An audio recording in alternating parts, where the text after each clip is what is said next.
Hello दोस्तों, मैं हूं इस चैनल का होस्ट और आपका दोस्त ओमकार पटेल और स्वागत है आपका अपना इस YouTube channel Omkar Patel CG में। दोस्तों, इस चैनल में आपको मोबाइल ऑक्टो पैच से रिलेटेड पैच एडिटिंग, पैच उसमें कैसे लगाते हैं, पैच कैसे बनाते हैं, उसके बारे में वीडियो बनाता हूं। तो वीडियो को लास्ट तक देखिएगा फ्रेंड्स। इस वीडियो के पैच में पासवर्ड लगा है और पासवर्ड आपको वीडियो के बीच बीच में शो होगा। और फ्रेंड, ईयरफोन का यूज या फिर हेडफोन का यूज जरूर कीजिए ताकि आपको एक एक बीट आसानी से अच्छे से समझ में आए और आप अच्छे से सुन सकें। और फ्रेंड, आप हमारे इस यूट्यूब चैनल पर नए हो तो चैनल को सब्सक्राइब जरूर कर दीजिए और वीडियो को लाइक जरूर कर देना। तो चलिए फ्रेंड, बढ़ते हैं वीडियो में।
सुनना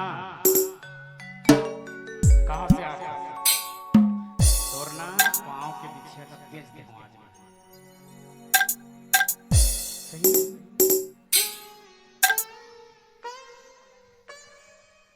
तोर पाँव के बिछियाला रानी पीछे हो जा तोरे पाँव के बिछियाला